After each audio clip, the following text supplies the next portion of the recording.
one thing I'm also interested in knowing about was going back to the comedy there about the Radio 4 series. Commissioned again, series 2 out this year. Yeah. Would you tell us a bit more about it? So it'd be good to know A, how that happened, and B, just about what it is really, so that anybody who doesn't know. Well, it was basically commissioned off the back of my 2019 Edinburgh show, which was me talking about leaving school in 2010 and kind of struggling to find a job during a time of high youth unemployment and having to, sign on during that period and kind of really being a bit sort of taken aback and surprised by the stigma you faced for signing on back then, because I was like, it was not my fault that the jobs aren't out there. It's not my fault. When I applied for a cleaning job, there was 20 other people applying for a cleaning job. That was just the reality. And I kind of wanted to write a show about the stigma of people who have to either sign on or just people who, don't do fancy jobs. I find it weird when people look down at people who work in supermarkets, because I'm like, that's millions of the population. Why would we look down on them? They kept our country running, like especially during COVID. They were the essential workers. So why did we still, before the pandemic and still now, why do people look down on those people when without them the country would have stopped? So it was kind of a show about that, and the second series will also be about that kind of perspective, talking about different topics. There's going to be an episode about sport. I don't know how much of it will be about snooker, because I don't know what you guys think, but I always feel it's hard to make snooker things accessible to like in the same way that football is. I think always, if you want to talk about sport, everyone knows football, everyone knows Cristiano Ronaldo, Lionel Messi, Wayne Rooney, etc. Whereas snooker, I think some people would name Ronnie O'Sullivan, Steve Davis, and then they'd struggle to know anything else. I don't think they'd necessarily even know what the Crucible is, or they'd think Masters was to do with golf. I think a lot of people love the fact it's a niche sport, but also it means it can be hard to always find a way of talking about it that people can relate to, that people can get on board with, because I think for a lot of people it might just be something their nan used to watch that they thought was a bit long, because if all you've seen is the BBC things where matches are really long when you're a kid, some people might just go, oh, it goes on forever, like one of my friends, she watched snooker for the first time a couple of years ago, and she watched the first frame of the World Championship. And at the end of the first frame, she was like, oh my God, that was amazing. That was fantastic. And then her boyfriend went, yeah, there's another 33 of these. And she went, what? What do you mean? Like, if it was one frame, she would have loved it. But yeah. Yeah, and I guess the shootout, there's probably people who got more into the shootouts. It's obviously so different. There's a bit loud crowd, a bit more like a darts kind of setup. But again, if you go and that's your first taste of it, and then you go along to one of the other events afterwards, it's chalk and cheese, isn't it? So again, you'd get a false impression of what it was like, really, if your only sample of it was the shootout. I've just got an image of someone turning up to the World Championship and just going, yellow! And the ref just chucking them out straight away. Yeah. I always think it's interesting as well. I mean, obviously, you're self-styled through your Twitter profile as working class stand-up comedian. I always think it's interesting that snooker is a truly working class sport and known as such. However, when you look at how it's presented, I think you'd argue that it looks quite posh. I mean, it's all very clean, very deliberate. It's very, everyone's wearing smart stuff. I mean, and if you start meddling with that and put them in polo shirts, people start complaining and going, oh, it's going downhill now. It actually, to me, it doesn't appear to be a working class sport in the way that we kind of know it is, really. I don't know if the people at the top really know what identity they want snooker to be. Because I think I was watching, it was maybe a World Championship final or a clip of it from like the late 90s, and you saw people in the front row, some were wearing football shirts, some of them, and I thought that was great, that's really lovely. But there was a point a few years ago where I think Barry Hearn wanted to ban people from wearing football shirts at snooker, saying, you know, there should be it's a respectable game, there should be a uniform. But I'm like, well, if you think that, why are you doing the shootout? Why are you trying to cultivate this darts atmosphere on one side? On the other side, you're going, you can't even wear a football shirt.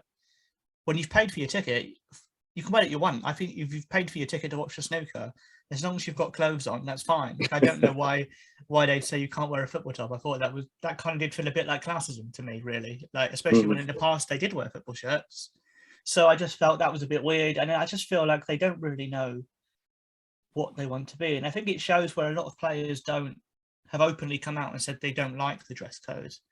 And it's almost, I mean, the dress code has not changed in 40 years, and like no other sport has been like that. Every other sport, there's been either little changes or adjustments, or it's entirely completely changed massively. So I think they need to update it a bit. I think maybe you could have a few tournaments that have that. Maybe that could be part of the charm of some of the historical tournaments, or the big tournaments, whatever you want. But also they should mix it up a bit more, because, you know, most working class kids, you see someone in a bow tie on telly, and you think that's just some posh bloke you can't relate to. You don't think, oh, that's someone who's from the same background as me.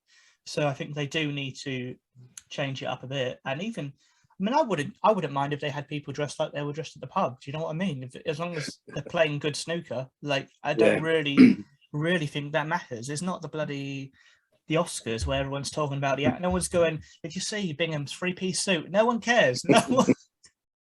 So I think they could modernize it, and they could just make it a bit more down to earth. But again, I don't feel like they know exactly what they're going for, because I don't know why you'd have to shoot out, but also insist on bow ties in other tournaments, but then polo shirts and some others. It's like a bit mixed messaging at the moment, and I feel like they need to just stick to one thing and do it, even if that one thing is, okay, these 10 tournaments are bow tie, these 10 are casual. Maybe try that, because see what the players think, see what the audience think. Because I know some people would get very angry going, no, it should be traditional. But if you love the sport, I don't think you really care what they're wearing. Really.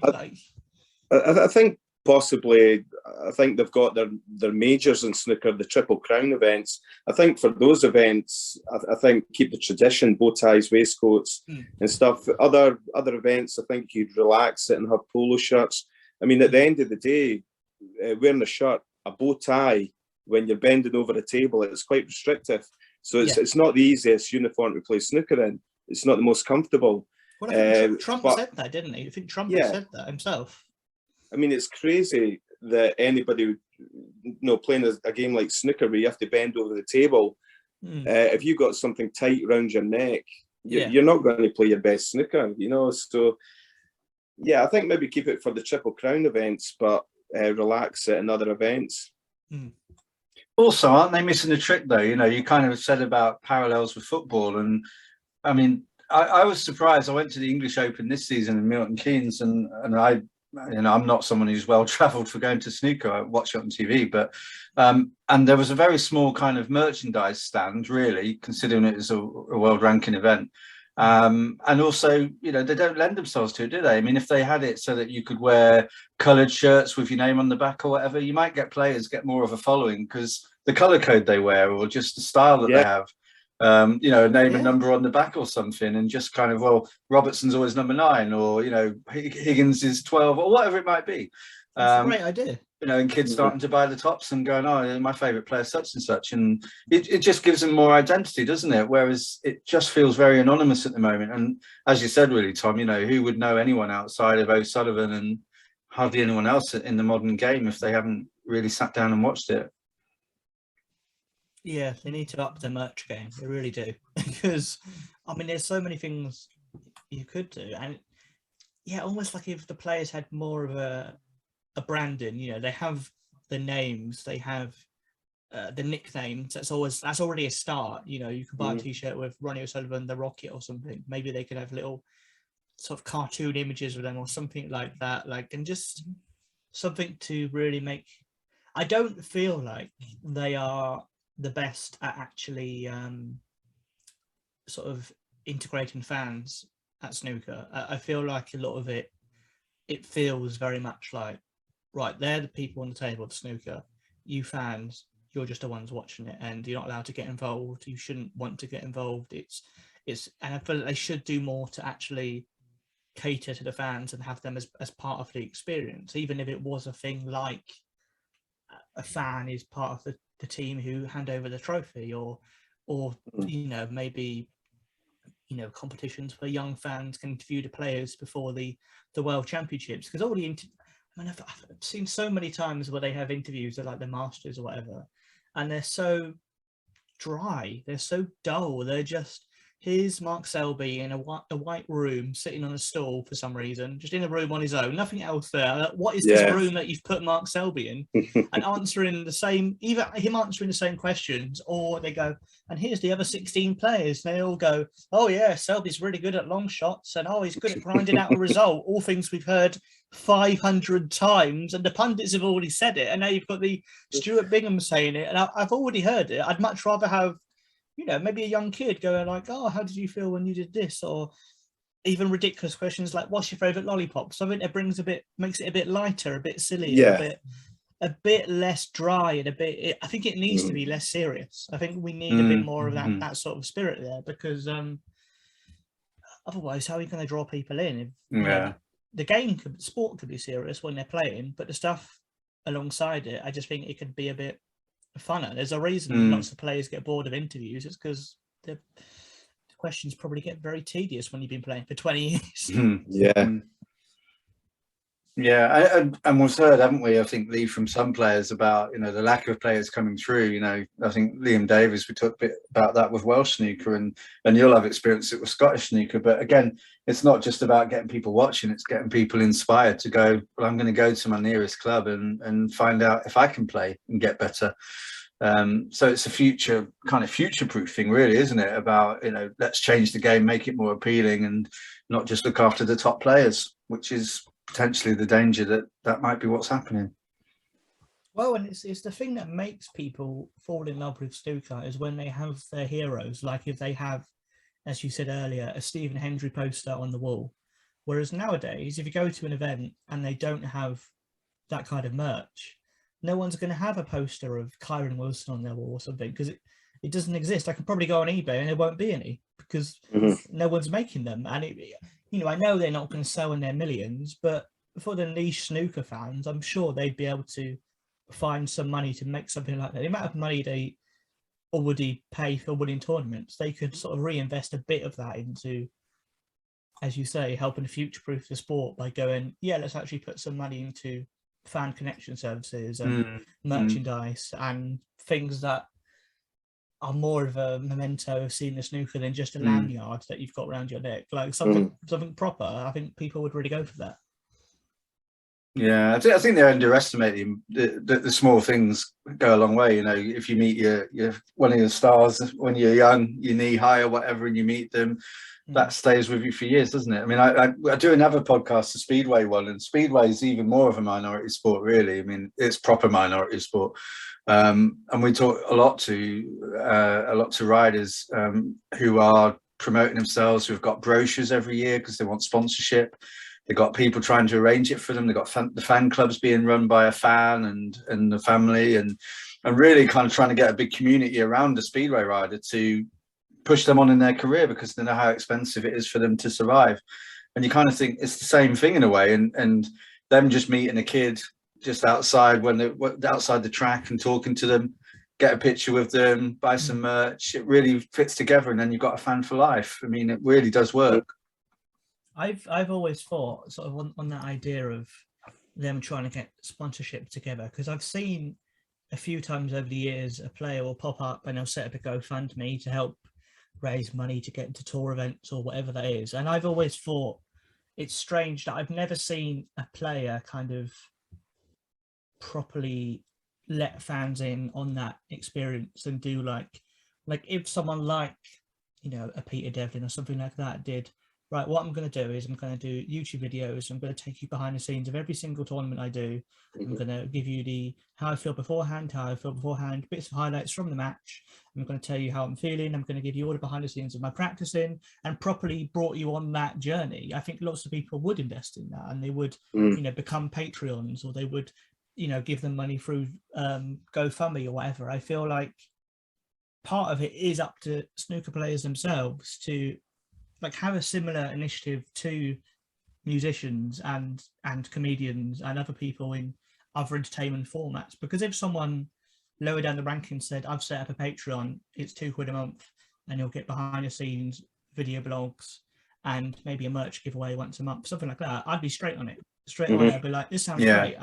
But no one's done that. And I feel like I'm hoping one of them, someone will be listening to this and they'll go, all right, I'll do that. Because it's almost like a hidden part of the sport that no one feels like they should document. Whereas I think a lot of people would be really interested in finding out and following someone's career, the highs and the lows, instead of just having to wait till the rare TV appearances that, you know, for the smaller players, they might not play on telly more than 5 or 6 times a season. So I think if a snooker player did that, I do think a lot of people would get behind it. And it's the kind of thing that they'd set up thinking no one will be interested, and they'll get 20,000 YouTube subscribers because people are interested, you know. And it is a kind of thing that would fund itself, I think, eventually, because people are interested. It shows by the fact people listen to podcasts like this, because it's such a niche sport that it's starved of content, that I really think there's a lot more that could be done by WST and by snooker players and by so many people in snooker, because, you know, we'd all watch anything, really. Yeah. You know, the amount of times I've just wasted 5 hours like watching videos of people playing video game snooker or something, or whatever it is. Like, we all do stuff like that. And yeah, I think there would definitely be a market for stuff like that. So Tom, are you an armchair snooker viewer, or do you watch live events? Do you go to events? No, I've only really watched at home so far. I think at one point I did look into going to see the shootout, because that was in Watford, which is quite near me. But, I think at the time it was like 20 quid a ticket, and I couldn't really justify that, and I didn't at the time. I didn't have the money, and I also it didn't feel right to see live snooker for the first time when it's a shootout. Almost, I almost feel like I'd be cheating on the game in some way. You know, purists would never forgive me. So I'm hoping to. One of my dreams is to go to the Crucible and watch snooker one day, but that will you know, a lot of that would depend on me having a year where I've got enough money in the bank to justify going there, staying for a few days, or you know, taking it in a bit. I don't want to just rush in, see a session and leave. I kind of feel like you want to be around it for a bit, so I'd want to be able to do that. So hopefully I'll do that one day. That'd be the dream. That'd be really nice. But yeah, at the moment I'm more of an armchair fan. Yeah, we had, and you said about the football shirts. I mean, one of the most famous ones is Brian, really, front row Brian. He gets called on Twitter, Coventry City fan, and we had him on last year. Actually, we had a Superfans episode with Kelly Barker as well and Brian Dobson. So we had those guys on, and they really know their stuff. And Brian was talking about it. He said the hypocrisy. You know, I think he was told not to wear his Coventry shirt, and then. And he was always on the front row of the Crucible, so obviously that high profile. But then he's seen other people coming in with Leicester shirts this season, I think, when they had all the stuff in Leicester in the early part of the season. He just said, well, what's going on? So, yeah, it does seem strange, doesn't it? It's almost like, as you say, it feels like an identity crisis from the top. But then we're not really seeing players emerge to style themselves out to get more of a following. And as you say, if people start doing it, then just the fact that they're putting themselves out there might get them quite a big following, just because they're more available and you know, you can get to know a bit more about them. That's partly why we do this, Lee, isn't it? Really, if we're honest, we're just fans, and we all feel quite excited when we're getting somebody on who's been on telly. We just think, yay, that's great. And that's with everything. So yeah, I think it's really powerful. And as you said, a more serious point is that it encouraged people to keep coming, and then the sport has longevity. And on the big break thing, because a lot of people who are, well, if you're under whatever age, 25 or something, you'll have no idea what big break is, I guess. But let's bring back Bullseye as well while we're on the subject. Yeah, absolutely. Why not? Yeah. Did they bring that back for a special once? I think. I think Dave Spikey had it on Challenge. I think Dave Spikey was presenting Bullseye on Challenge, maybe even 15 years ago. So they could. I mean, they could maybe. Yeah. I think they should. I don't see why not, because there's a market for these things, and I mean, so many people probably would have not sat down and watched the World Championships, but they'd watch Big Break, and that would introduce them to snooker, and they'd eventually end up following it. So I feel like I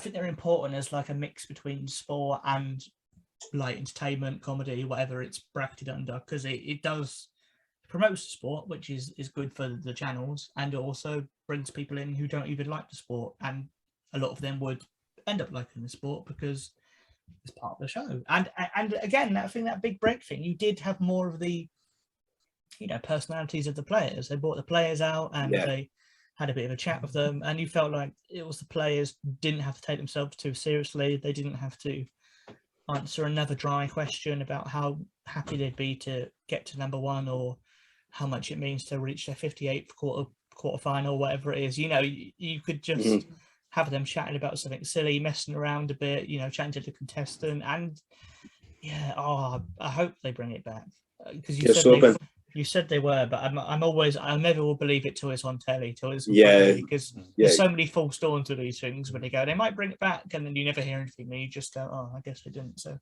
hopefully. That's right. Speaking about Big Break, I'm playing in a final on Wednesday night against a guy that was on Big Break, and he won the star prize for the contestant, Craig McGilvray. Wow, I mean, that is Scottish professional Craig McGilvray. So I'm playing him in a final on Wednesday night. He's been on Big Break. I mean, that is incredible. Like, literally, I mean, it's pretty cool. Yeah, I think I heard the name drop from here. That was that's really cool. Oh, hang on. Yeah, pick it up, put it back in your pocket. That's great though. How do you rate your chances? Are you going to get him on the podcast? You should get him on to dissect the match and then talk about we should get him on the podcast at some point. But yeah, he's a friend of mine. We've been to tournaments together, European tournaments and stuff. So he's very good, obviously, ex-professional. So got my work cut out. But who knows, if I could win this, maybe next step, Crucible. Who knows? Can we watch the match? Is it streaming online anywhere? Well, the club we're playing at, they've not got streaming facilities, but it's usually at Bathgate Snooker Centre, which has normally got streaming, but it's at a different club this time. So unfortunately, you've got a phone, haven't you? Yeah, you could. Yeah. You could follow Scottish Snooker website. You holding your phone up as you're taking a shot. Right, guys, I'm going to take a shot now. Hang on, Dave. Hang on. You could talk us through each shot. Well, I did rule out the safe one there, and I thought about the blue, and I went for a thing. Just watch me, just see if I pull this one off. Hang on a minute. Here we go. I think it'll be too long as it is. But how many frames is it? Best of 9. So first of 5. Yeah. So fingers crossed. And if you were to predict the score, what would you say? Well, I played it was a couple of months ago in the final, and he beat me 4-2. So I'm hoping for a bit better on this occasion. But who knows? We'll see how it goes. We'll be cheering you on. Yeah. Thanks very much. By the time this goes out, we'll know the results. So yeah. Definitely, let's hope so. Let's count that as your qualifier for Q School. If you win, then we'll definitely get the funding for you somehow. Perfect. No pressure. And Tom, what we like to do at the end is we like to do something we call clearing the colours. And yeah, I know. And what we do is we go through each colour, all 7 of them, and we like to 6 of them. Did I just say 7? 6 of them. 6 of them, and we'd like to give you a question just about your knowledge and your thoughts, mainly about your thoughts on different parts of the game. So we do it with the players, we'll do it with yourself, Tom, and see how you get on. So the first question, now obviously the players will know this from their own experience of being around other players, but who would you say, in your opinion, is the funniest player around at the moment? Mark Williams. Yeah, he comes up a lot, actually, doesn't he? I mean, straight away, that thing when he came out naked after winning the World Championship. Yeah. Literally, I don't think any other player in the sport would ever do that and actually see it through. Like, I thought, absolute genius. And he's properly funny on Twitter as well. I don't think he doesn't even try to be funny, but there's just something naturally about him. He's just this kind of, kind of very deadpan, slightly grumpy, but with like a cheeky side to him. I just think he's properly hilarious. Like, he's one of few snooker players. If he was doing an exhibition where he played and then just told some stories, I'd be like straight. Yeah, I think he's a proper character. Mm-hmm. Yeah, brilliant. That's the yellow dispatched nicely then. So on to Lee then for the green. Your green ball question, Tom. Obviously, we put this to snooker players normally, but your favourite venue away from the Crucible, apart from the Crucible? Oh, I mean, it would purely be based on me watching snooker. Yeah. What they look like, of course. But I just had a cat. Do you hear a cat? I need to let the cat out. Okay. Okay. Oh. I don't know whether that should sway my decision or not. He's been scratching for 5 minutes, and I thought I could maybe get through this. No, that's all right. That's fine. As long as the cat's happy, that's all that matters. Apologies. No worries, mate. No worries. I think I'd probably, I mean, it probably has said a lot, but Ali Pali probably has to be the answer, just because it's very hard to look past those venues that have had such historical tournaments. Either that or York. But I'd say probably Ali Pali. Yeah. So that's you on a break of 5 now.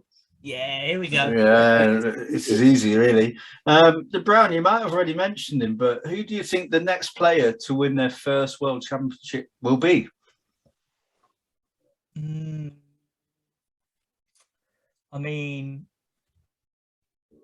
in my head, it's probably a toss-up between Kyron Wilson or Jing Kong, I think.